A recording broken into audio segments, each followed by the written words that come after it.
Buenos días, mis directos amigos. Esta nueva lección laurentina va a venir consagrada a la tesis 34ª del racionalismo jurídico. Tesis que nos dice que todas las prolaciones edictivas del legislador, de la autoridad investida de potestad legislativa, son verdaderas y lo son en virtud de un hecho que es la propia prolación edictiva. Bueno, voy a ir aclarando los conceptos que están involucrados en este aserto. En primer lugar, el concepto de verdad. Creo que resulta palmario que no es este el momento de enfrascarnos en una discusión filosófica honda, compleja, sobre la noción de verdad, acerca de la cual vienen discutiendo los filósofos desde la antigüedad y siguen discutiendo. Todavía hace unos días veía yo un artículo reciente en torno al concepto de verdad, cuestionando el concepto de verdad de Tarski, al cual me voy a referir enseguida. ¿Qué es la verdad? Bueno, esta es la gran pregunta evangélica de Poncio Pilatos. ¿Qué es la verdad? Que en ese contexto tiene un sentido escéptico.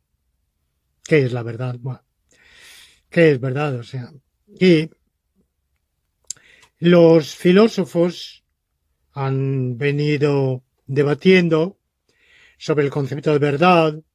Seguramente muchos de ustedes conocen la famosa definición, si es que es definición, de Aristóteles, decir de lo que es, y de lo que no es, eso es verdad.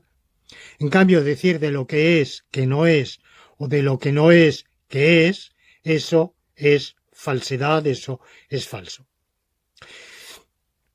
Como punto terminológico, un inciso, quiero aclarar que en español, a diferencia de otros idiomas, verdadero y cierto se usan en contextos usuales indistintamente. Es cierto que no significa normalmente, cuando hablamos normalmente, no significa que tenemos certeza de que, es decir, de que tenemos, en virtud de un criterio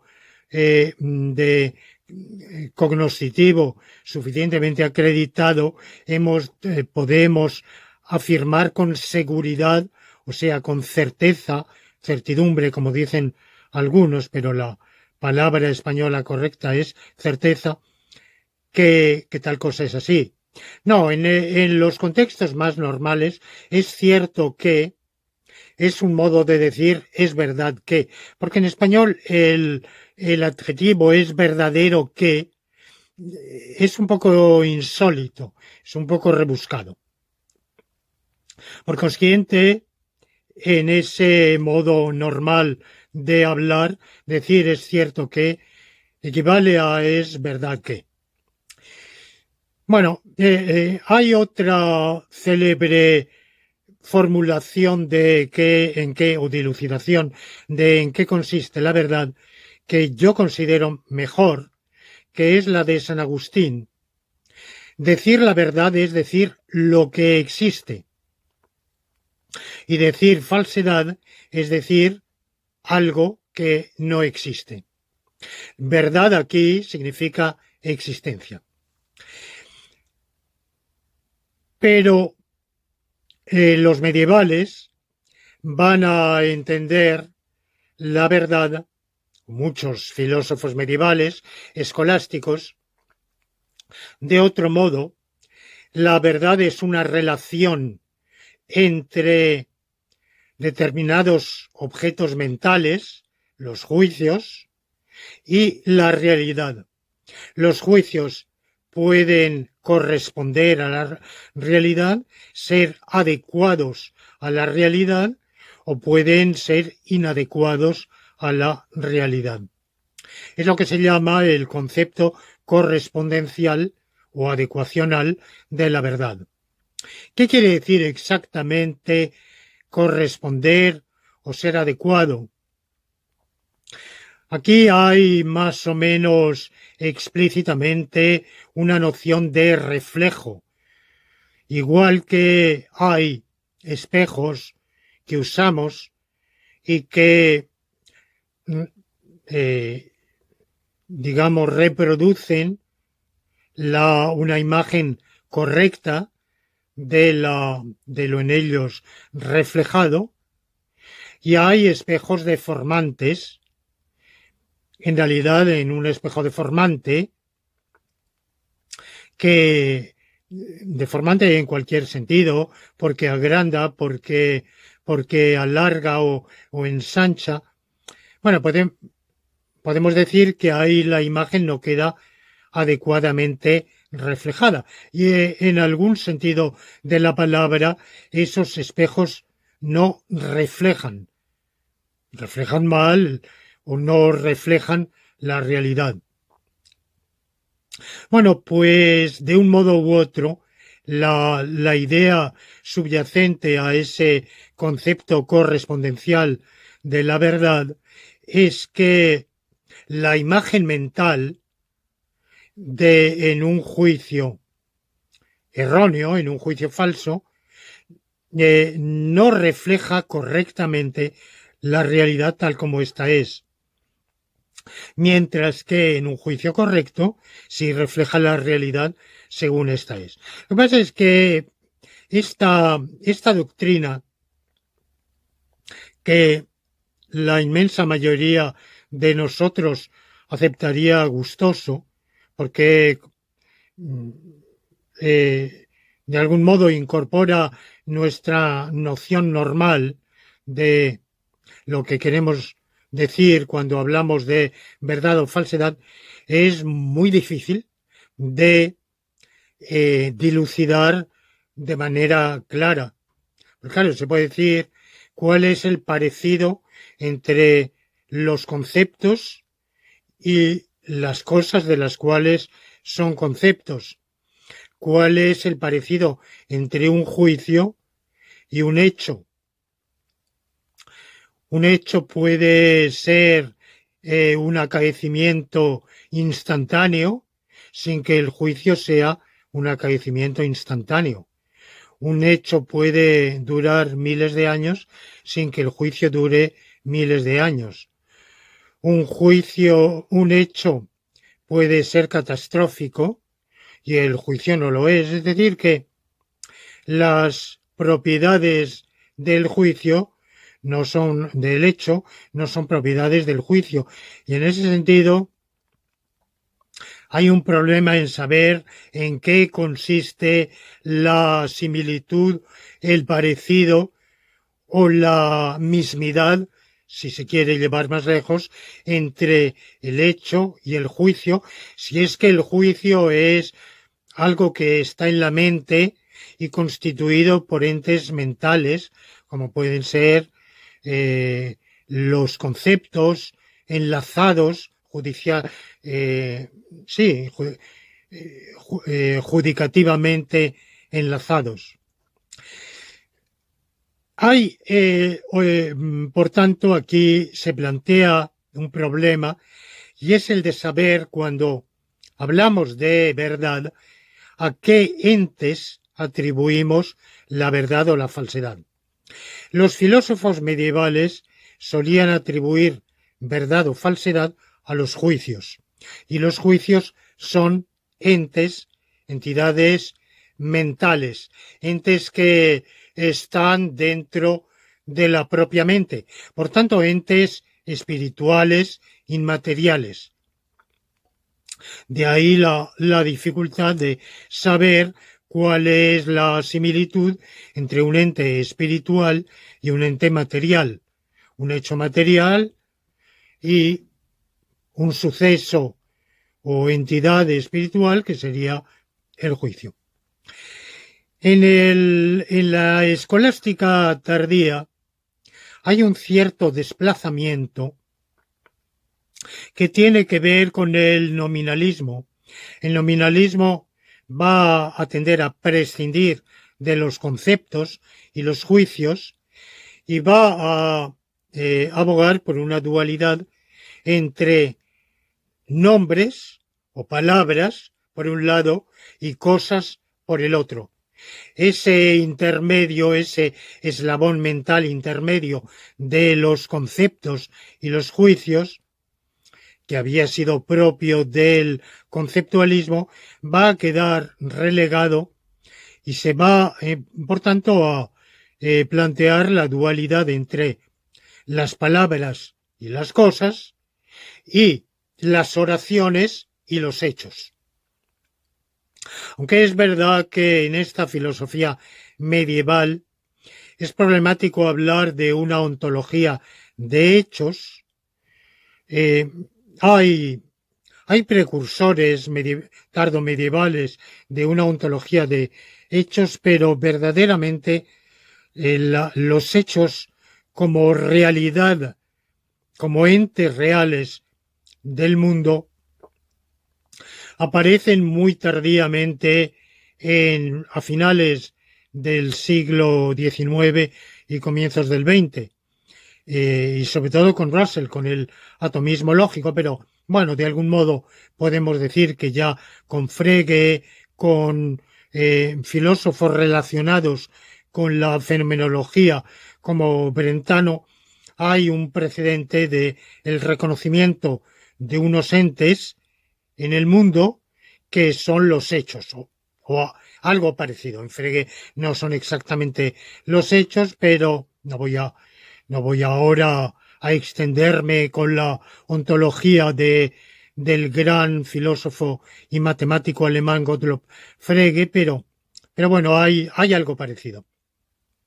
Los medievales, por ejemplo, Gregorio de Rimini, tienen un precedente que Gregorio de Rimini llama el complexe significabile, pero su entidad ontológica es cuestionable. No se sabe bien si es una mera significación o es verdaderamente algo que se postula en la realidad.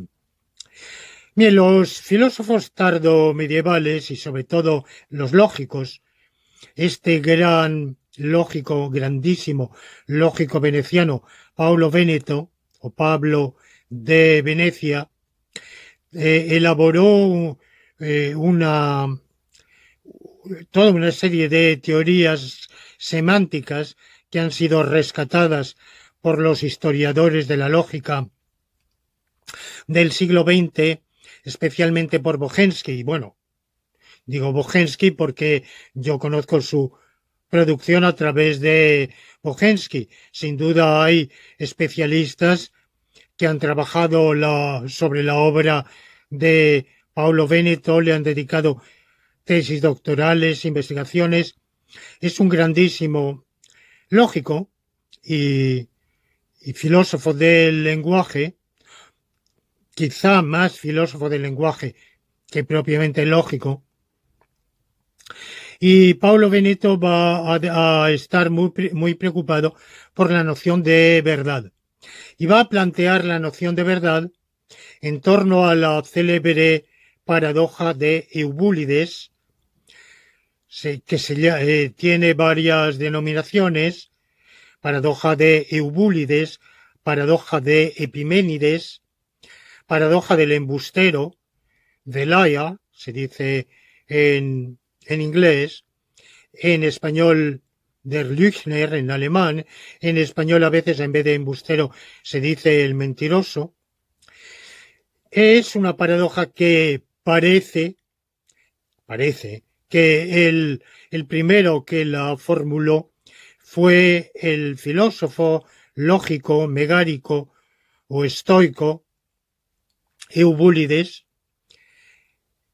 que es un filósofo de la escuela megárica, al parecer un poco posterior a Aristóteles, del cual se sabe poco, y formuló con un modo de enigma que, atribuyendo al cretense Epiménides, por eso se llama también paradoja de Epiménides, la siguiente afirmación: no se fíen nunca de un cretense porque jamás dicen la verdad.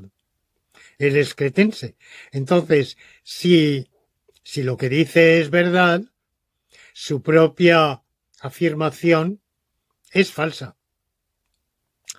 Y si su propia afirmación es falsa, no puede ser verdad lo que está diciendo, de que los cretenses siempre mienten.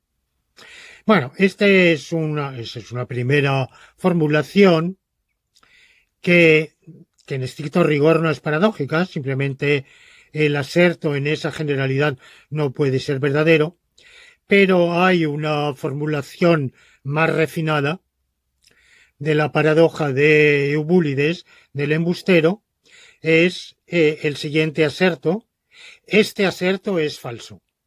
Lo que estoy diciendo ahora mismo es falso. Bueno, el problema está en que si lo que estoy diciendo es falso, ¿qué es lo que dice? Dice que es falso, por tanto es verdad. O sea que resulta que si es falso, es verdadero. Ahora imaginemos que es verdadero. Si es verdadero, es verdad lo que dice, y lo que dice es que es falso. Por tanto, si es verdadero, es falso. Bueno, pues razonando con principios elementales de lógica, que es que cuando una afirmación implica su correspondiente negación, la afirmación es falsa, y cuando una negación implica la correspondiente afirmación, la negación es falsa. Bueno, pues tenemos una contradicción de que ese aserto, a saber, este mismo aserto es verdadero, es verdadero y es falso. Imaginen ustedes en una pizarra, entran en una clase y se encuentran con un encerado en el cual está escrito lo siguiente: lo escrito en este encerado es falso. Y no hay más, no hay otra oración. Bueno, pues es otra formulación de lo mismo, ¿verdad? Bueno, la lógica y la filosofía del lenguaje, sobre todo renacentistas, dedicaron muchísimo esfuerzo a abordar este problema. El ya mencionado Paulo Beneto, no sé cuántas soluciones inventa, muchas, a título de hipótesis. Estas investigaciones tuvieron lugar en los siglos XV y XVI, y luego este tipo de problemática cayó en olvido.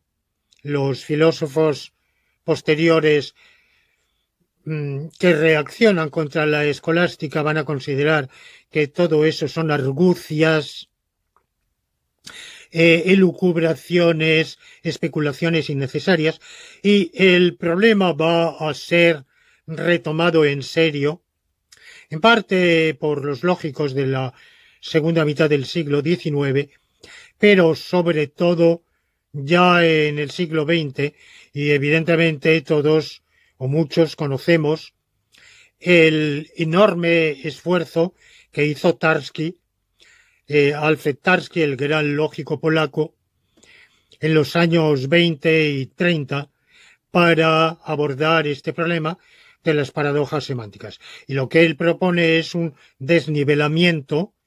No hay un único nivel lingüístico, hay un lenguaje en un lenguaje un lenguaje no puede hablar de sí mismo.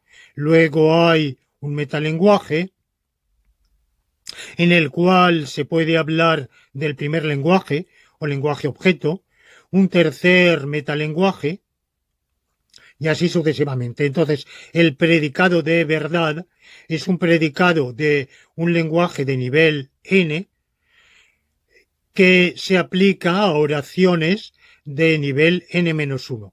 Hay un perfecto desnivelamiento que va al infinito. Bueno, esta solución muy ingeniosa es también muy insatisfactoria, porque ¿en qué lenguaje estamos hablando cuando exponemos esa teoría y nos referimos a esa infinidad de niveles de lenguaje, ya esa infinidad eh, de predicados de verdad? Hubo un intento parcial ha habido muchos intentos de superación, de solución, se han escrito montón, han corrido ríos de tinta, se han escrito artículos, libros, se han propuesto lógicas alternativas. Dentro de la propia lógica clásica hubo un artículo famosísimo muy bien hecho de un filósofo norteamericano, Sol Kripke, que demostró que podía haber dentro de un lenguaje un predicado de verdad para ese mismo lenguaje, pero ese predicado era incompleto, es decir, que no podía afirmarse de manera general que todas y sólo las oraciones verdaderas de ese lenguaje pudieran ser atribuidas ese predicado de verdad formulado en el mismo lenguaje. O sea, era un paso adelante muy significativo, pero que no resolvía plenamente ni pretendía resolver plenamente el problema de Tarski. El recurso a lógicas no clásicas está abierto, pero lamentablemente las únicas lógicas no clásicas que quizá pueden evitar la paradoja, o asumirla, mejor dicho, sin que plantee problemas, son lógicas relevantistas muy débiles que por su propia debilidad tienen una capacidad expresiva muy limitada, una capacidad diferencial también considerablemente disminuida y por tanto no han suscitado amplia adhesión, ni muchísimo menos. Se consideran lógicas de una escuela muy particular. Bueno, yo no voy a pretender aquí abordar esos problemas, los menciono únicamente para saber cuando decimos verdad de qué estamos hablando. Todavía hay otra precisión que quizá convendría hacer, y es que un filósofo del lenguaje inglés, Strawson, ha dicho que los portadores de verdad no son las oraciones o enunciados del lenguaje, sino los actos de habla, las aseveraciones.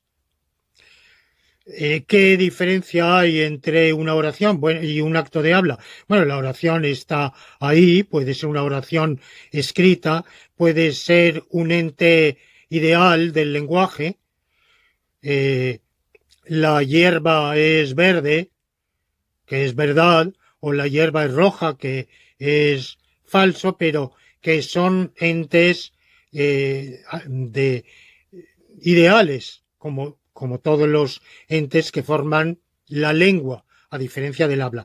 Mientras que el habla está constituida por acontecimientos y él piensa que son esos acontecimientos los que tienen verdad o falsedad, porque un acto de habla se realiza en un contexto, tiene unos constreñimientos pragmáticos y adquiere verdad o falsedad según esos constreñimientos.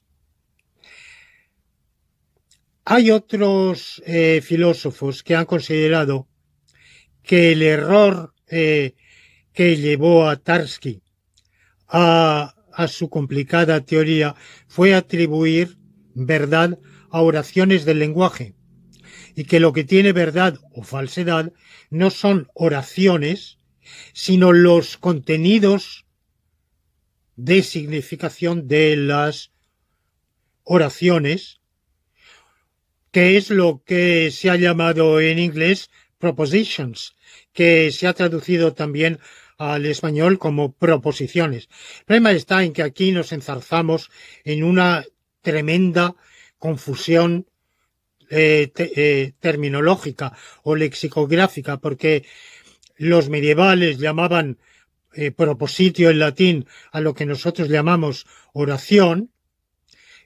Muy a menudo también los gramáticos usan la palabra proposición en el sentido de enunciado u oración. El cálculo proposicional se entiende también como cálculo de enunciados.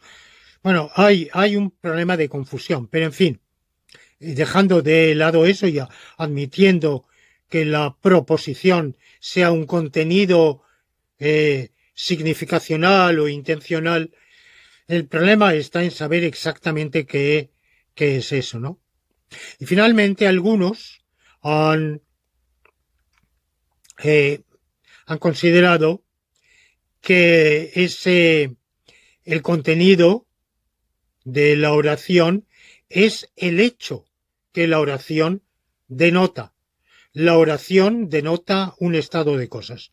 Este estado de cosas puede realizarse en este mundo y entonces la oración es verdadera. Puede no realizarse en este mundo, es decir, no existir, y en ese caso la oración es falsa, o bien la oración puede no denotar, no denotar absolutamente nada, porque lo que presuntamente querría denotar es un imposible. Los círculos son cuadrados. Bueno, esto es un imposible, o 2 y 2 son 5, lo que ustedes quieran. Y por tanto, en ese sentido, también lo que denota, que no es nada, pues no existe, porque no existe ni en este mundo ni en ninguno.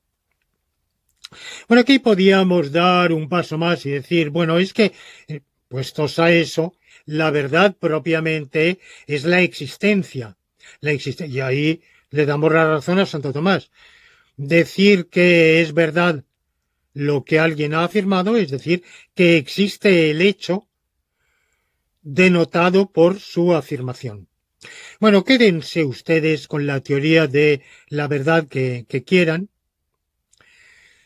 Para comodidad, voy a ahora considerar que voy a adoptar de momento, a los efectos de esta lección, voy a adoptar la teoría de Strawson de que lo verdadero es un acto de habla, un aserto, una aseveración.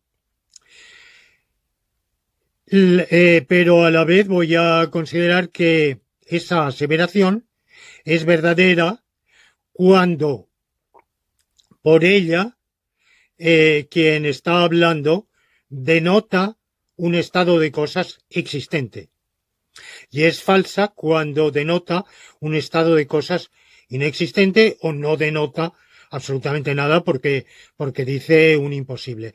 Pero bueno, esos casos de lo imposible no nos interesan, son casos evidentemente anómalos, teratológicos, de los cuales podemos prescindir. Bien,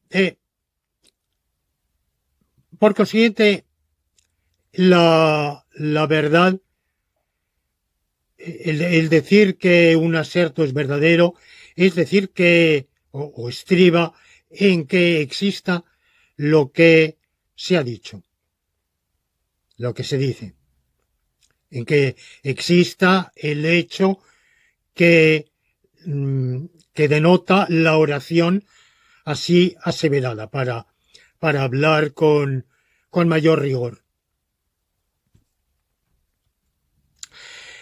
Bien, entonces cuando alguien habla y dice Istambul está junto al Bósforo, evidentemente su aseveración es verdadera porque existe realmente el hecho de que Istambul está junto al Bósforo.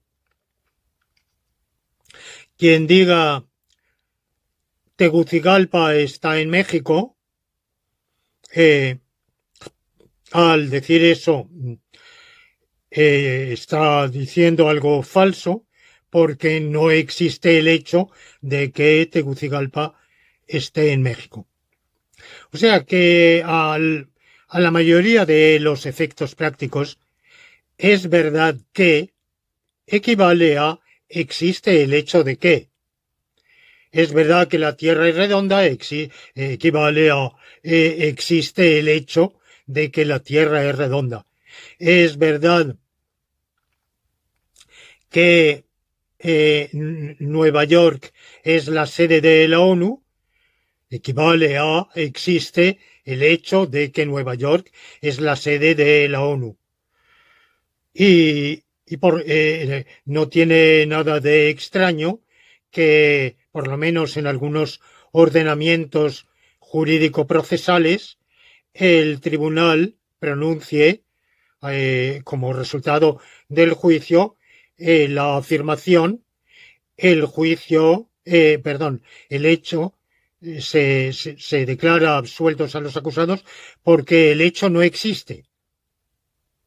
En italiano se dice así, perché il fatto non sussiste. Subsiste y existe son equivalentes y quiere decir que no se ha producido ese hecho. Otro motivo distinto es no haber cometido el hecho, per non avere commesso il fatto.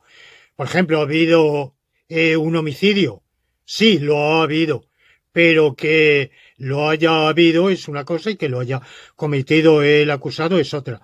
Bueno, pues, pero otras veces, como resultado del juicio, se concluye que no ha habido homicidio, que ha sido una muerte natural o un suicidio, por ejemplo, o una muerte por caso fortuito.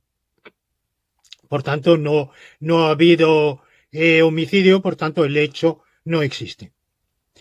El hecho incriminado no existe. Bien, o sea que, en general, por lo menos en la gran mayoría de los casos, podemos decir que al decir que un aserto es verdadero, lo que queremos decir es que existe el hecho denotado por la oración aseverada por ese aserto, ni más ni menos. Ahora nos planteamos un problema con las oraciones que desde Austin, este otro gran filósofo del lenguaje de Oxford, de los años 30, 40, 50,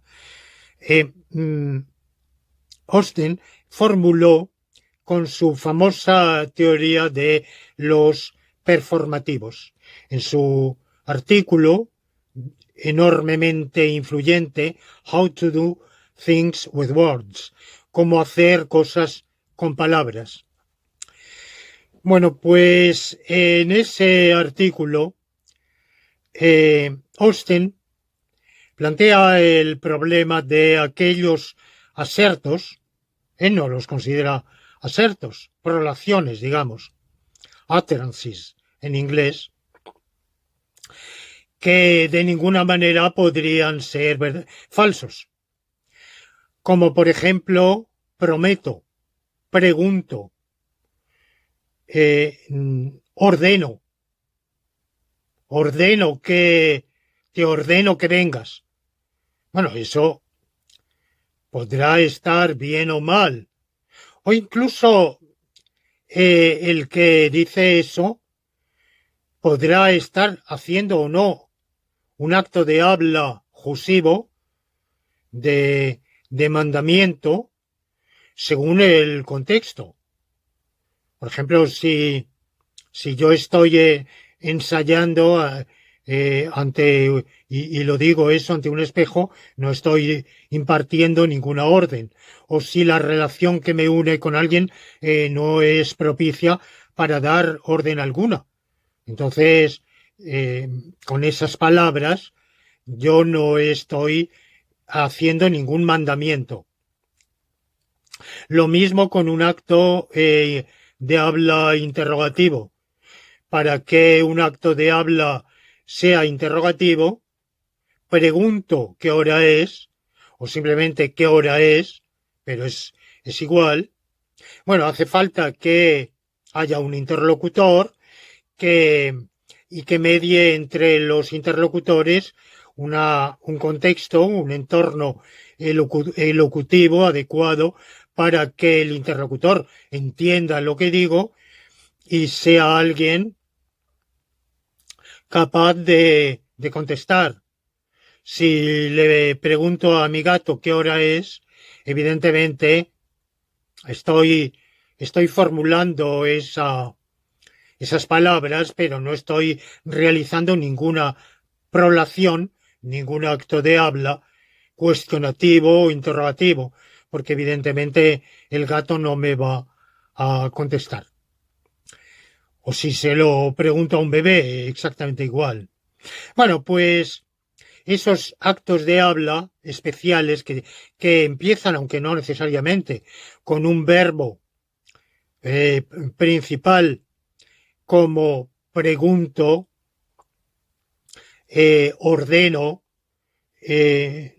mando, son actos de habla performativos. Y esos verbos son verbos performativos. También, por ejemplo, declaro o afirmo. Afirmo que la Tierra es plana. No, no es verdad. ¿Cómo no es verdad? Lo afirmo. Y si lo afirmo, que lo afirmo es verdad. Prometo venir mañana a las 8 de la mañana. Mentira, no. No puedo mentir. Al prometer no puedo mentir. Puedo engañar, si se quiere. Es decir, puedo hacer una promesa insincera que sin intención de cumplirla. O puedo prometer algo sin tener conciencia de qué es lo que estoy prometiendo. Pero que lo prometo es verdad. O por lo menos no es falso. Vamos a discutir ahora si es verdad. Por lo menos no puede ser falso. Quien promete al prometer no puede estar mintiendo. Y eso fue en realidad lo que el presunto descubrimiento de Descartes. Dudo, pero entonces algo es verdad. Es verdad que dudo. Y dudar es pensar, y pensar implica existir, y por tanto, cogito ergo sum, pero en realidad, puesto que el punto de arranque no es ni siquiera pienso, sino dudo, es dubito ergo sum, bueno, es la es la comprensión de que quien dice dudo no puede decir algo falso. Bueno, puede estar mintiendo, en realidad puede no dudar, pero por tanto quizá no es ese el mejor ejemplo, porque yo puedo decir lo dudo, pero en realidad no tener la menor ninguna duda. Pero evidentemente pienso que 2 y 2 son 5.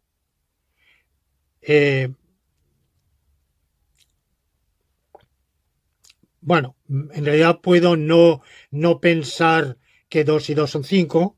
De nuevo pero que pienso algo, simplemente pienso. Tomemos el aserto pienso. Bueno, ese aserto no puede ser falso. Ahora, esos asertos o pseudo asertos o prolaciones, actos de habla sui generis, que no pueden ser falsos, que no podrían ser falsos, ¿qué son? ¿Son verdaderos? Para Austen no, porque Austen, que es un filósofo de los que se llamó filósofos del lenguaje corriente de esta escuela lingüística oxoniana,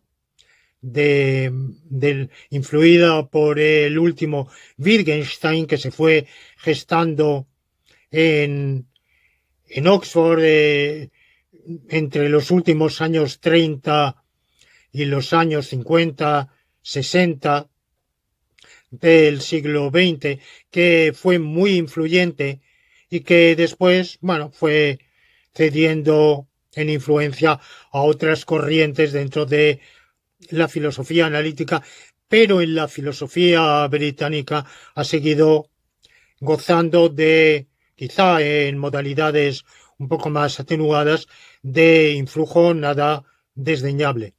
Y fuera de ella también, porque la filosofía analítica de áreas no anglosajonas muchas veces ha estado más a la escucha de ese tipo de filosofía del lenguaje corriente que de, por ejemplo, lo que se estaba haciendo en ese momento en Estados Unidos o en la propia Inglaterra, pero en otras universidades como en Cambridge, por ejemplo.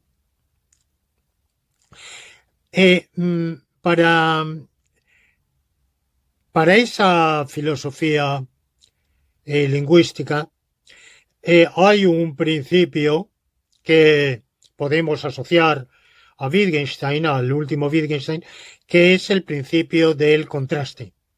Una oración, o un tipo de oración, mejor dicho, o un tipo de aserto, para ser más exacto, o de prolación, no puede ser verdadero, ningún aserto de un cierto tipo puede ser verdadero si no hay asertos de ese mismo tipo que sean falsos. Solo se puede atribuir una cualidad a algo cuando otro algo de la misma categoría tiene la cualidad opuesta. Por ejemplo, a un sonido no se le puede atribuir la cualidad verde, porque no hay sonidos verdes y sonidos no verdes. Pero igual que no se le puede atribuir la cualidad verde, no se puede decir que el sonido no es verde. Por lo menos quiero decir según esta óptica. Decir que el sonido es verde o que el sonido no es verde son oraciones sin sentido. Por tanto, esos asertos, esas prolaciones, carecen de sentido. Por ese principio del contraste. Se puede aplicar verde a objetos extensos, pero seguramente tampoco se puede, vamos, a ciencia cierta, a las partículas elementales.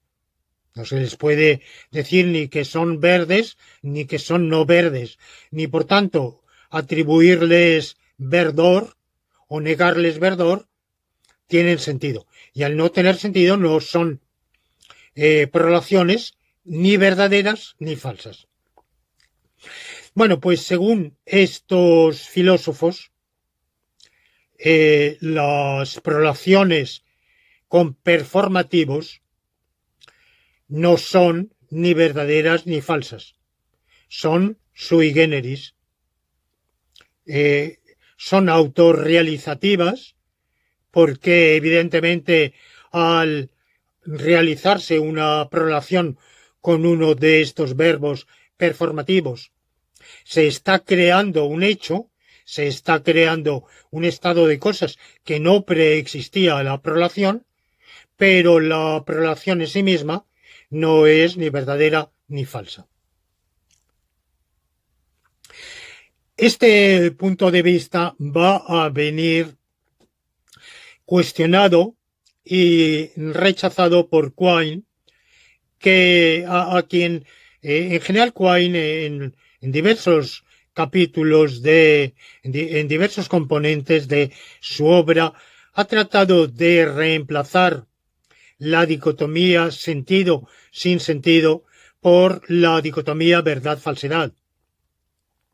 Y ha dicho, ¿por qué acudir a ese comodín que es una especie de asilo de ignorancia del sinsentido?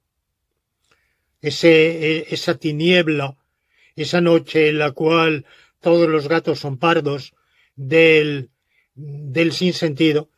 ¿Por qué no decir que aquello a lo que presuntamente se atribuiría sin sentido es falso? Entonces aquí estamos en lo mismo. Solo que aquí lo que podemos decir es que las oraciones con performativos son verdaderas. No son verdaderas porque haya una necesidad semántica. No son verdaderas porque, por ejemplo, si digo pienso, evidentemente hay mundos en los cuales yo no existo, y si no existo no pienso, y por tanto pienso no es una verdad necesaria. Pero sí tiene una necesidad pragmática. Es decir, que no hay ninguna circunstancia pragmáticamente posible en la cual alguien pueda decir con falsedad pienso.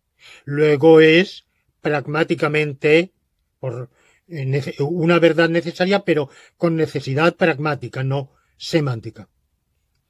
Bueno, pues ahora vamos a abordar el problema de las oraciones edictivas. Promulgo que o edicto que.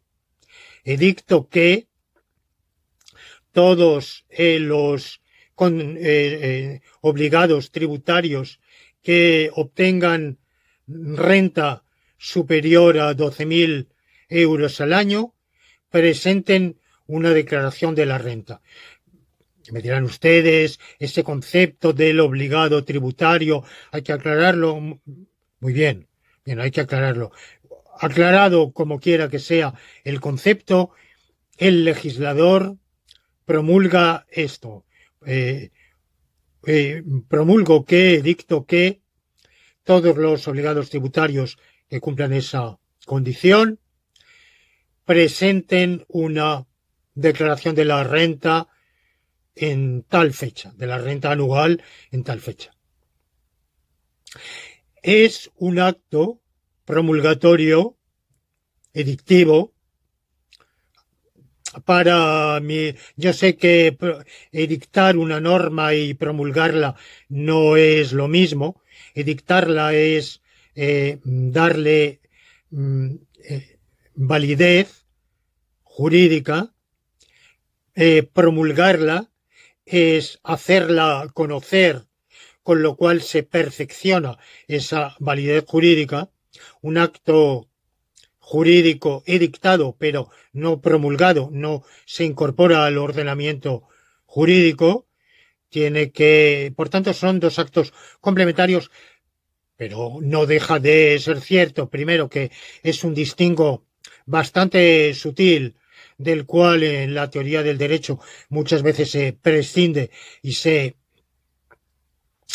hace equivaler edictar con promulgar, eh, y no es este el momento de enfrascarnos en un distingo entre ambos actos de habla. Cuando el legislador competente con este acto de habla edicto que todos los obligados realicen tal acción en tal plazo, realicen tal acción para simplificar, ese acto de habla edictivo equivale a que diga todos los obligados tributarios tienen el deber de presentar que cumplan tal condición, tienen el deber de presentar una declaración de la renta. Es decir, que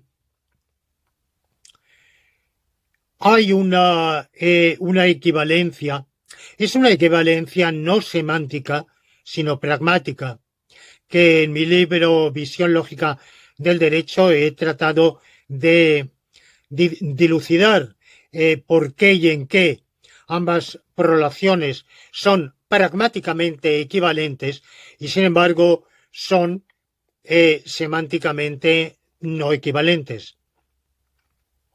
Aquí me interesa la equivalencia pragmática y está claro que da igual que el legislador diga edicto que todos los obligados tributarios, todos los sujetos tributarios con tal condición presenten declaración de la renta, o que lo formule diciendo todos los sujetos tributarios con tal condición tienen la obligación de presentar declaración de la renta.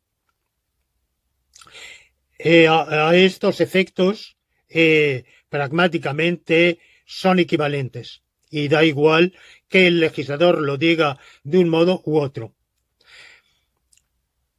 Bueno, ¿qué es lo que este acto de habla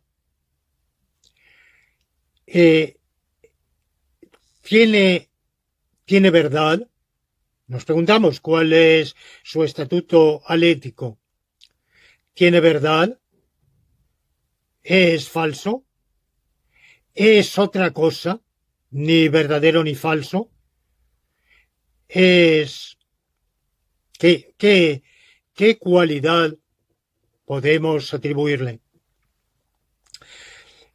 Bueno, pues evidentemente para la escuela de filosofía lingüística oxoniana, a la que me he referido y concretamente para Austin, aunque yo no recuerdo que Austin abordara entre sus ejemplos el performativo y dictar, pero bueno, en ese espíritu, evidentemente esas prolaciones no pueden ser verdaderas ni falsas.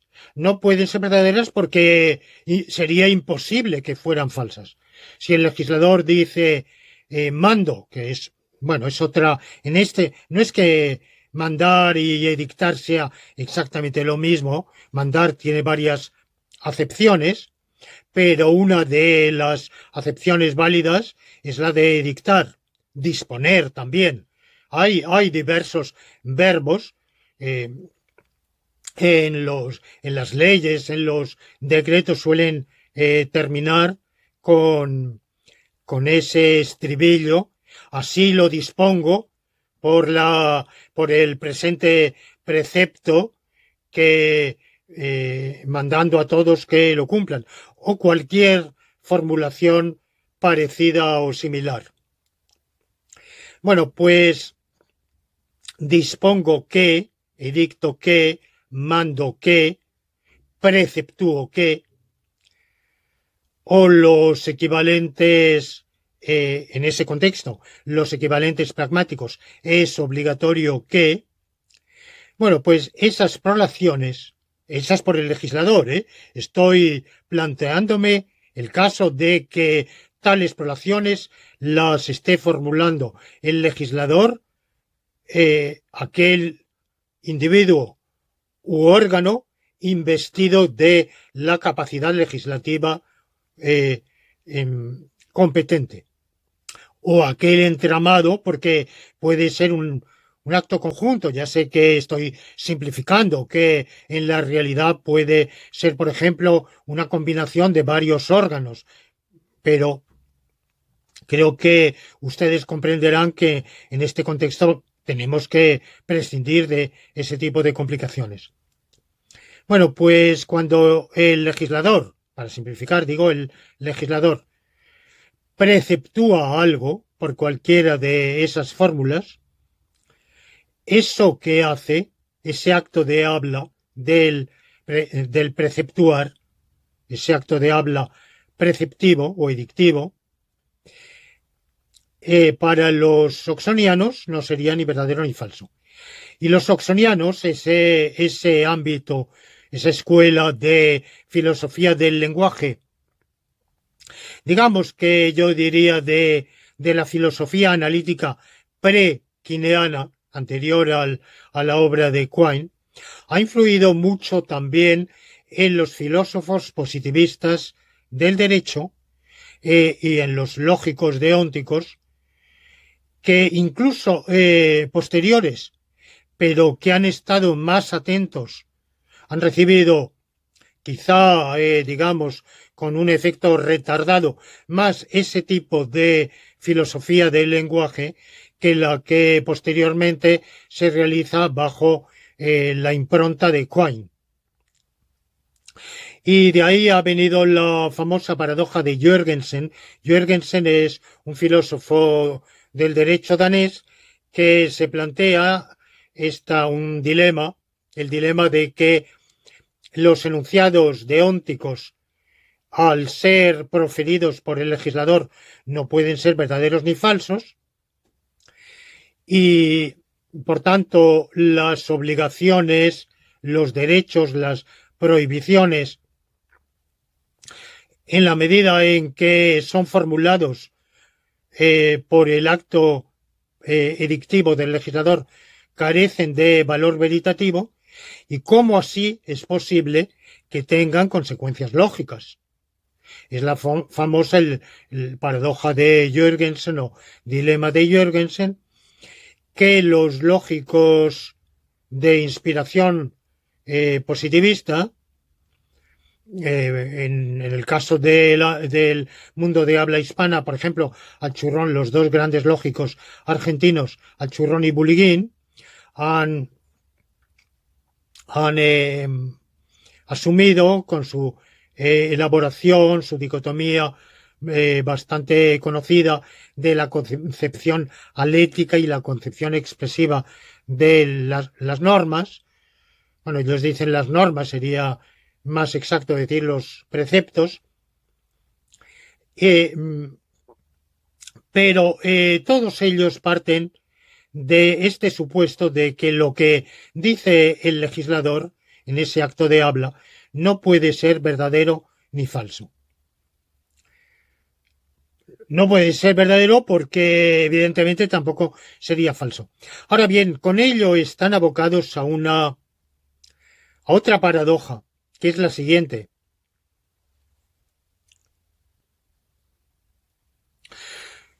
Cuando el jurista dice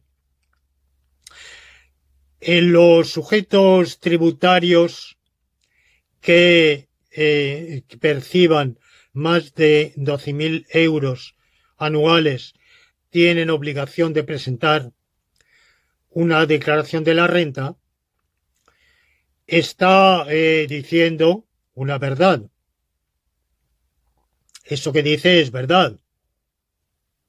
Evidentemente, al estudiar un manual de derecho tributario, nos encontramos con eso.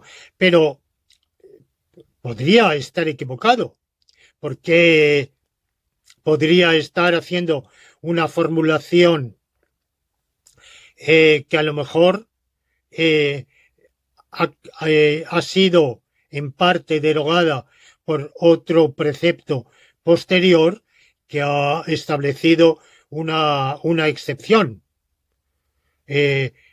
Por ejemplo, salvo que sea una víctima de terrorismo.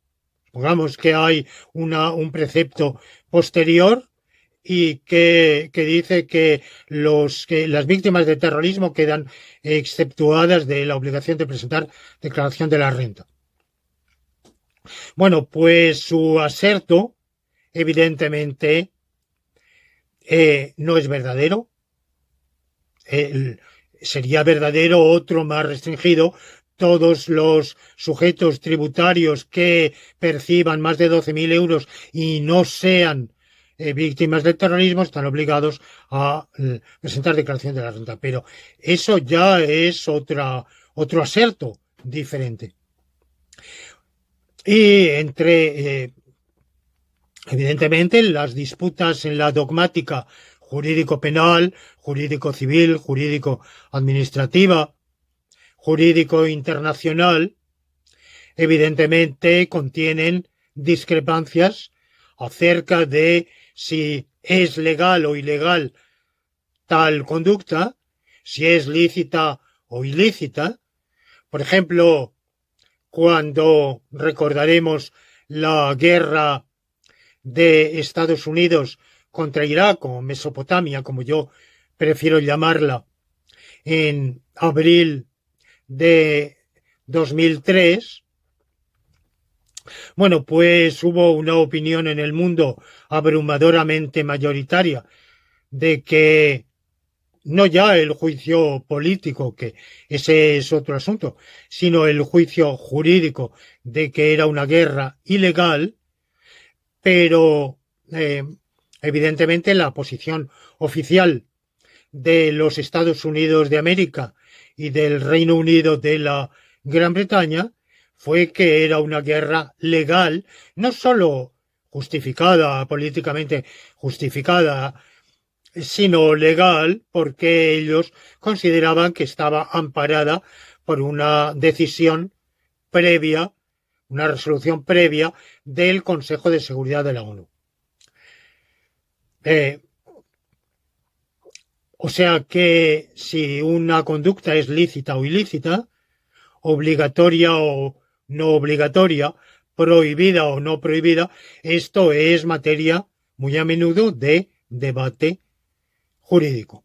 Y en ese debate jurídico, uno de los contradictores dice verdad y el otro dice una falsedad. Por tanto, hay enunciados de es obligatorio, está prohibido, es lícito, que son verdaderos. Pues bien, para quienes dicen que el acto del legislador carece de valor veritativo, y lo que dice es, pues ya hemos dicho que el acto del legislador puede decirse de dos modos. Puede decirse con un verbo performativo, pero puede decirse con una oración pragmáticamente equivalente, que es un enunciado deóntico. Es obligatorio que, está prohibido que, está permitido que. Uno de estos verbos deónticos, una de estas locuciones verbales deónticas. Bueno, pues tenemos la extraña y curiosísima paradoja de que la misma expresión, el mismo aserto, la misma oración, sea verdadera o falsa cuando figura en un manual, en una declaración de una autoridad administrativa o judicial o en cualquier otra expresión de cualquiera de nosotros, que puede tener también sus opiniones sobre lo que jurídicamente es debido o indebido. Y en cambio, cuando eso mismo, exactamente lo mismo, lo está diciendo el legislador, carece de verdad y carece de falsedad. Bueno, esto es una anomalía absolutamente rara que no. Yo en algunos de mis escritos, no en este, en otros, he estado imaginando una serie de casos complicados para hacer ver esa dicotomía, a qué cantidad de problemas sin solución nos conduce. En casos de sistemas legislativos complejos, pero, pero algunos de ellos reales que se han dado efectivamente en la historia de las instituciones jurídicas. Porque generalmente el filósofo positivista del derecho y los lógicos deónticos de inspiración positivista suelen acudir a esa ficción del legislador, saben que es una ficción, pero suelen acudir a esa ficción como si fuera un legislador único. Pero la realidad de las instituciones jurídicas nos hace ver que no hay tal legislador único, sino que hay todo un entramado de individuos y órganos cuya acción legislativa combinada desemboca en la validez de una nueva norma. Bueno, pero para no entrar en esas complicaciones que yo he abordado en varios trabajos anteriores, ateniéndonos a esto, yo pienso que hay una solución muy sencilla a esa paradoja de la dualidad, de que lo mismo dicho por el legislador carezca de valor veritativo y dicho 5 minutos después por el jurista tenga un valor veritativo, verdadero o falso. En este caso verdadero, pero podría ser falso, porque podría resultar que aunque lo diga el legislador, de hecho el acto edictivo no tuviera éxito por ser nulo.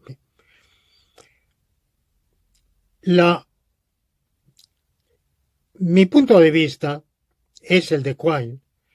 El propio acto legislativo es verdadero, y es verdadero porque existe, porque ya he dicho que tiene dos formulaciones pragmáticamente equivalentes.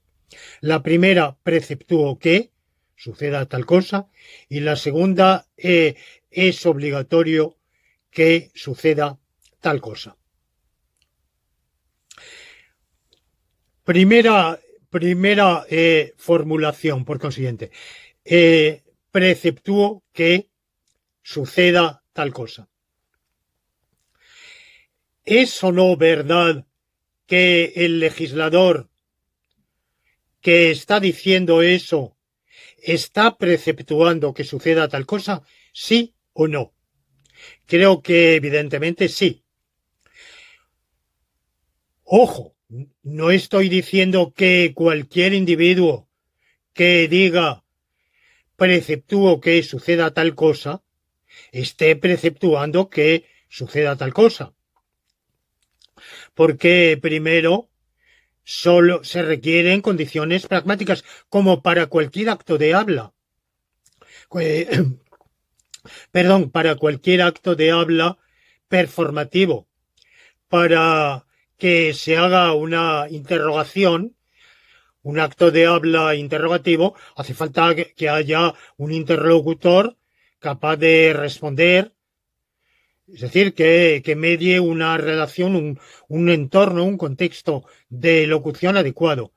Para hacer un acto de habla jusivo o de mandamiento, de nuevo hace falta que haya uno o varios interlocutores y que medie entre quien hace el acto de habla y los interlocutores una relación pragmáticamente adecuada.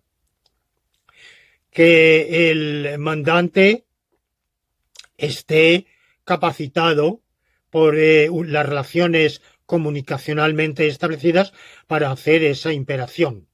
Y si no, aunque diga las mismas palabras, no está haciendo el acto de imperación. Y así sucesivamente, para cualquier performativo. Por tanto, para que el legislador con su prolación esté haciendo un acto de habla preceptivo, hace falta primero que sea el legislador y no otro, no cualquier otro, no un actor en escena que, que esté representando una ópera en la cual un legislador edicta Diocleciano, edicta tal cosa, la persecución de los cristianos, por ejemplo. Bueno, pues evidentemente el actor no está preceptuando absolutamente nada. Por tanto, tiene que ser el legislador quien está investido de autoridad legislativa, quien es institucionalmente competente para legislar, para preceptuar. Segundo, tiene que hacerlo en las condiciones y en el contexto de elocución adecuado para preceptuarlo. Casi todos los sistemas jurídicos, por lo menos un poco complicados, desde luego modernos, pero vamos, no solo modernos, podíamos remontarnos a la antigüedad, exigen algunas formalidades. Incluso un déspota, para que sus mandamientos tengan fuerza de obligar, se requiere alguna solemnidad, alguna formalidad. Primero, para saber, por ejemplo, que no está siendo secuestrado, que no tiene por detrás alguien que le haya puesto un puñal en la espalda y que al emitir un precepto esté haciéndolo bajo coacción. Que esté emitiendo el precepto en momento de lucidez, con libertad. Bueno, eso se suele asegurar si el soberano, el investido de poder, incluso el déspota, enuncia su precepto con alguna solemnidad ante una determinada audiencia o ratificándola, por ejemplo, con un sello, expresándola por escrito con un sello que autentifique, que constituya un acto de autentificación. Bueno, eso, pues las formalidades o solemnidades pueden variar, pero en general, en los sistemas un poco complejos, evidentemente hace falta, por tanto, que para que haya preceptuación, lo haga la autoridad, que el investido de potestad legislativa, en el ejercicio de esa potestad y con las solemnidades que se requieren. Hace falta también que el sistema normativo, el sistema jurídico en cuestión, no conceptúe como ipso facto nulo ese precepto. Por ejemplo, hay en los ordenamientos constitucionales los preceptos de las asambleas legisladoras tienen presunción de validez. quiere decir que hasta que un tribunal constitucional, por ejemplo, las anule, hemos de considerar que son conformes con la Constitución y, por tanto, tienen presunción de vigencia con arreglo a la Constitución. Pero puede haber ordenamientos jurídicos en los cuales determinados actos legislativos sean nulos ipso facto. Es decir, que seguramente podemos preguntarnos, por ejemplo, si si sería válido, por ejemplo, un acto, una resolución aprobada por las cámaras legislativas en las cuales por unanimidad se declarase abrogada la Constitución. No un proceso de reforma constitucional según las previsiones, sino un acto de abrogación de la Constitución. Evidentemente la Constitución no lo ha previsto, pero seguramente podemos pensar que hay una norma, yo así lo pienso, una norma supraconstitucional que establece que ese acto es nulo. Bueno, pues el acto de preceptuar es un acto performativo del legislador que requiere que para realizarse, para que sea un acto performativo existente como tal acto performativo, es que efectivamente sea un acto de preceptuar, que se cumplan toda una serie de requisitos de validez, requisitos de solemnidad, cuando el ordenamiento así lo establezca, requisitos de competencia. Si no, no hay tal acto de habla. Pero cuando cumplidos todos esos requisitos, el legislador dice, preceptúo que suceda tal cosa, lo que dice es evidentemente verdad. Efectivamente, ¿qué es lo que afirma? Afirma que preceptúe. ¿Y eso que afirma es verdad o no es verdad? Es verdad. Es decir, existe efectivamente el hecho que él está diciendo. ¿Y cuál es ese hecho? El mismo acto de habla de decirlo. Es decir, que tenemos un caso de circularidad o de reflexividad, pero perfectamente real. Digo que digo, evidentemente, es verdad. Digo que digo. Digo que edicto, es verdad, digo que edicto. Edicto que suceda así, es verdad, efectivamente, edicto que suceda así. Quien esté mirándome, si soy el legislador y pronuncio válidamente esas palabras y digo, preceptúo que los sujetos tributarios con tal condición hagan declaración de la renta, presenten declaración de la renta, alguien que me esté escuchando, un reportero, puede decir, el legislador está preceptuando en este momento, en este mismo momento, que los obligados con tal condición, los sujetos tributarios con tal condición, presenten declaración de la renta. Por tanto, el acto de habla performativo que se formula con ese performativo preceptúo que es verdad en virtud de la existencia del propio acto de habla. Es verdad en virtud de la existencia de algo.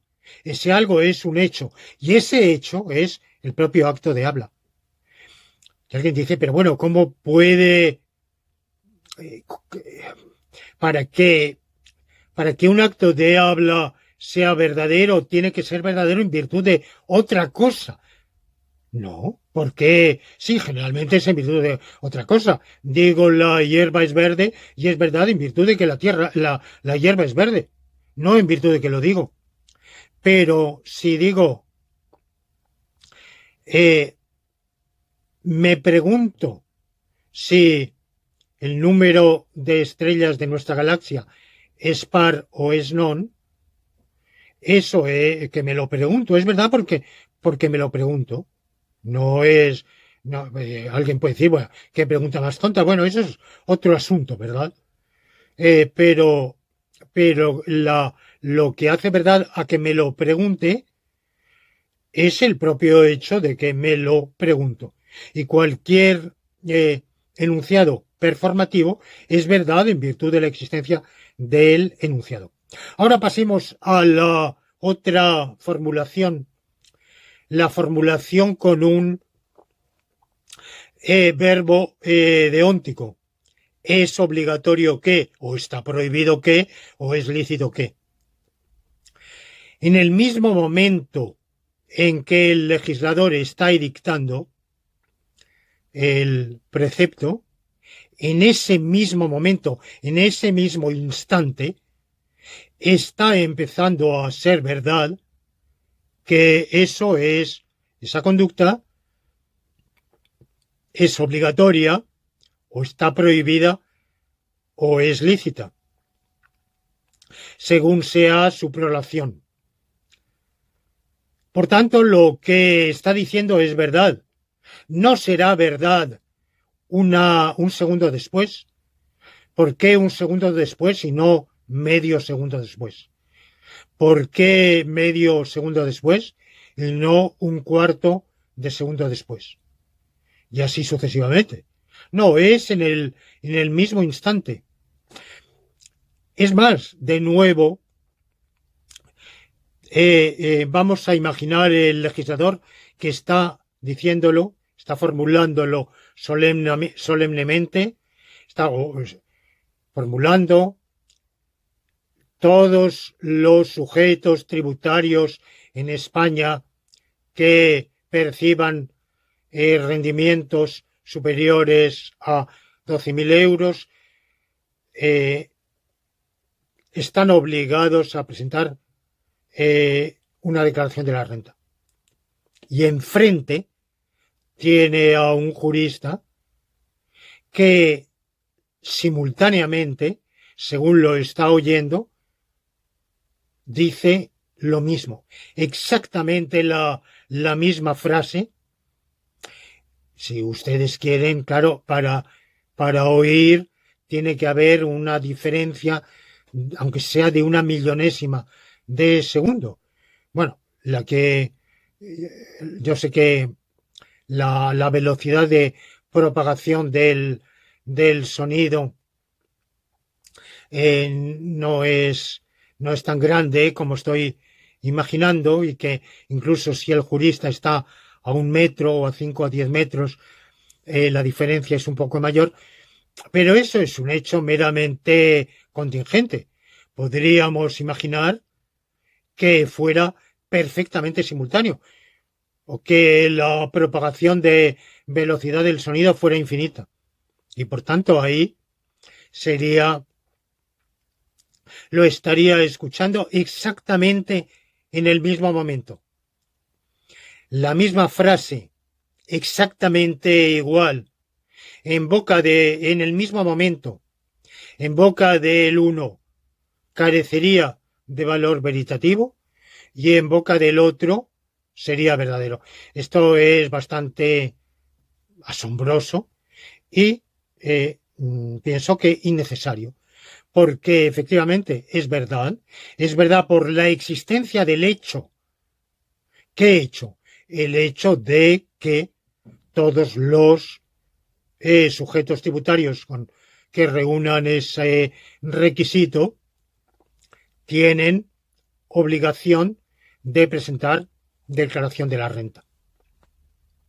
Por tanto, la propia prolación del legislador está creando la situación jurídica que está comenzando a existir exactamente en el mismo instante en el cual el legislador lo está diciendo, y por tanto el legislador está diciendo, está a la vez que está preceptuándolo, por esa modalidad, con ese verbo de es obligatorio que, a la vez que está dictando con esa modalidad esa situación jurídica, está creando la situación jurídica.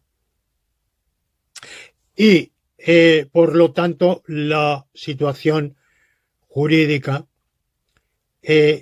existe y es reflejada, es como reflexivamente reflejada. El legislador dice algo que existe por virtud de que él mismo lo está diciendo, y ese algo se refleja justamente en la propia, en el propio aserto, el propio acto de habla del legislador. Por tanto, es verdad. Ya he dicho que para que eso sea en cualquiera de las dos variantes del acto de preceptuación, sea con un verbo performativo, preceptúo que, o sus sinónimos, sea con el verbo deóntico, es obligatorio que, o alternativamente está prohibido que, o es lícito que. Ya he dicho que se requieren condiciones pragmáticamente adecuadas. Y una de ellas he dicho que el acto no sea nulo eo ipso, según el ordenamiento jurídico. Y he puesto un ejemplo de que de una imaginaria un imaginario precepto de las cámaras legislativas abrogando la Constitución, sin ajustarse a ninguna de las modalidades, claro está, que la propia Constitución establece. Bueno, en los pasos de una Constitución a otra, esta enunciación que yo hago resulta caricatural, pero en verdad, cada vez que ha habido un tránsito de un ordenamiento jurídico a otro ordenamiento constitucional diferente, algo parecido a esto ha sucedido. No voy ahora a entrar en ejemplos, pero es muy interesante el estudio de jurídico desde el punto de vista de la filosofía y la teoría del derecho, del tránsito de un ordenamiento jurídico a otro, de un ordenamiento constitucional a otro, o de un ordenamiento jurídico que no sea propiamente constitucional a uno que sí lo sea. Pero podemos imaginar también actos legislativos tan absolutamente infames, tan absolutamente contrarios al bien común, al fin mismo de la sociedad, que eo ipso fueran nulos. Por ejemplo, imaginemos que, bueno, el caso de Numancia, ¿verdad? Tenía dentro los numantinos que ante el asalto de las tropas asediantes romanas, en vez de claudicar, dieron la orden de suicidio general y destrucción de su propia ciudad. Caso de Sagunto, ¿verdad? Son casos en los cuales la leyenda se mezcla con la historia, pero seguramente, aunque luego la leyenda lo haya exagerado, hay una parte de verdad. Podemos imaginar ahora un caso de un país que se viera agredido, dispusiera de armamento termonuclear, que no le permitiera en absoluto ganar la guerra, ni siquiera defenderse, pero sí le permitiera destruirse. Y que el legislador, reunida precipitadamente la Asamblea Legislativa, decidiera hacer estallar unas bombas termonucleares en el propio país, autodestruyéndose. Bueno, que tendría validez jurídica ese acto. Sería nulo eo ipso. Sin llegar a casos tan dramáticos, puede haber otras decisiones tan contrarias a la esencia misma del ordenamiento jurídico que existe para el bien de la sociedad y por tanto para la persistencia de esa sociedad, que automáticamente fueran nulas eo ipso. Bueno, pues sin duda podemos concebir. Se puede se puede discutir, por ejemplo. Muchos pensamos que el ordenamiento normativo del Tercer Reich pudo ser inicialmente un ordenamiento jurídico el 30 de enero de 1933, y en febrero y en marzo y abril y quizá diciembre del 33, pero que paulatinamente fue dejando de ser un ordenamiento jurídico porque era tan absolutamente destructivo del propio bien común de la sociedad alemana, del sentido mismo para el cual existe un ordenamiento jurídico, que bueno, al establecer sus propias normas, sus propios preceptos de exclusión arbitraria de una parte de la población alemana y de discriminación, eran absolutamente destructivos de el bien común de Alemania, y luego todo lo que vino después, por supuesto, los actos de exterminio, pero incluso sin llegar a los actos de exterminio. Pensamos que había dejado de ser, no sé cuándo, un ordenamiento jurídico. Pero eso fue como resultado de una secuencia, toda una secuencia de actos jurídicos contrarios al bien común, que hicieron que el ordenamiento dejara de ser ni siquiera imperfectísimamente un instrumento para el bien común. Era un instrumento para el mal común. Y por tanto no era un ordenamiento jurídico. Pero podría hacerse por un solo acto. Bueno, pues este acto sería nulo de pleno derecho, nulo ex origine, no anulable, no nulo por acumulación con otros actos, sino nulo en el mismo instante en que se pronunciara. Pero esa nulidad es también inexistencia. Inexistencia porque la autoridad que está emitiendo ese acto en realidad no está preceptuando nada, no está realizando ningún acto de preceptuación jurídicamente válido, no tiene competencia legislativa ninguna para pronunciar ese acto. De manera que los pronunciamientos legislativos,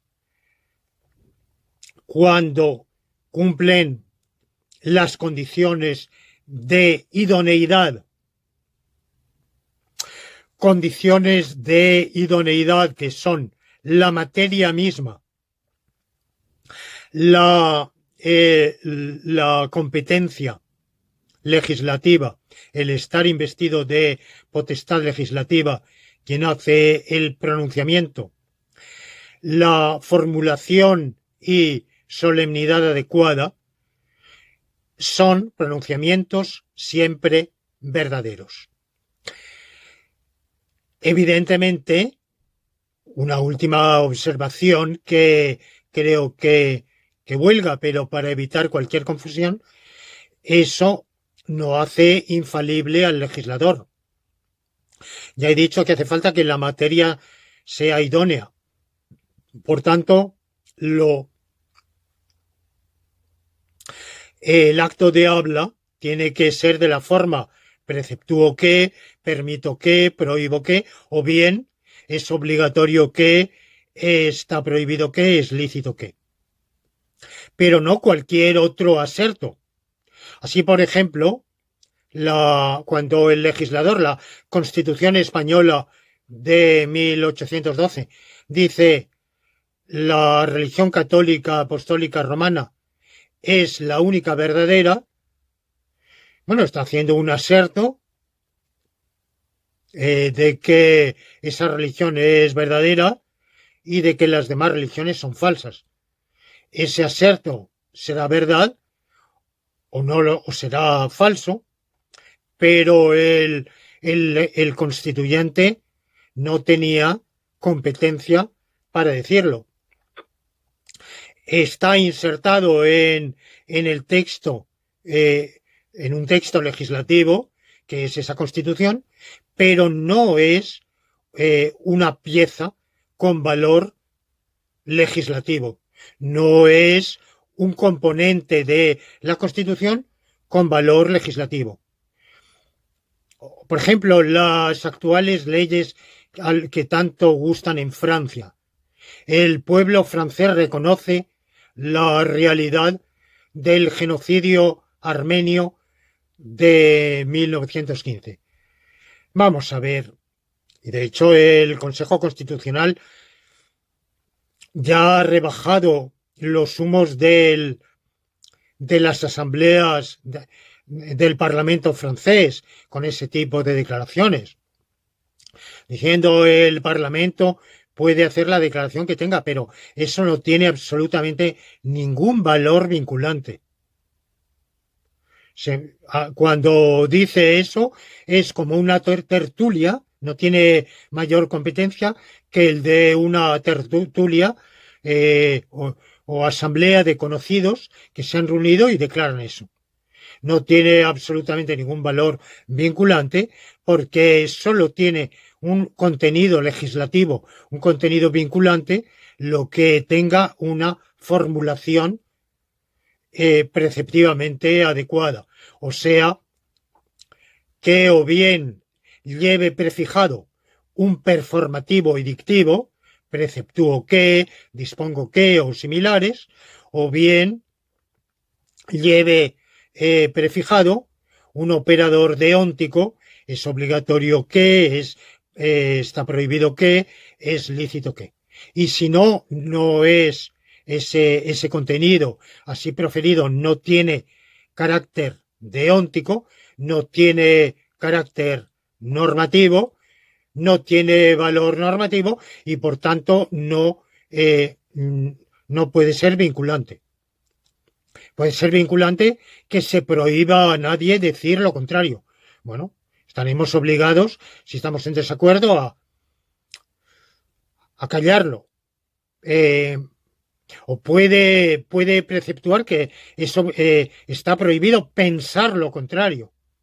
Bueno, de hecho, eso a lo largo de la historia ha habido, hoy felizmente es más dudoso, pero que haya leyes en ese sentido. Bueno, en todo caso, la ley solo es ley, el legislador solo está haciendo una prolación edictiva, legislativa, cuando el contenido mismo es normativo, no cuando es cualquier otro contenido no normativo.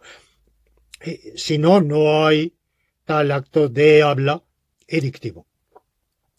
Bueno, pues con esto completo la discusión de esta tesis, que como vemos en sí es muy sencilla, pero que involucra nociones algo complejas de lógica, de filosofía del lenguaje, de semántica, de ontología incluso, aunque no hemos entrado en la ontología para saber qué son los hechos, eso lo hemos dejado de lado, pero en todo caso, la dilucidación completa de la tesis sí requeriría entrar en todos esos campos. Creo que lo que hemos dicho es suficiente y que he presentado una aclaración del contenido de la tesis y creo que argumentos, a mi juicio, convincentes de que la tesis es acertada. Pero si son o no son correctos esos argumentos, si la tesis es acertada o errónea, eso dejo que ustedes lo juzguen y a quienes estén en desacuerdo, yo los invito a que me envíen por los canales abiertos sus críticas, las hagan públicas en el propio canal de YouTube y que presenten sus objeciones, sus argumentos en contra de este punto de vista. Con esto me despido, no hasta la semana próxima, en que lamentablemente no podremos tener una de nuestras lecciones laurentinas, sino hasta dentro de 2 o 3 semanas. En este momento no lo puedo precisar exactamente. Muchas gracias por su atención.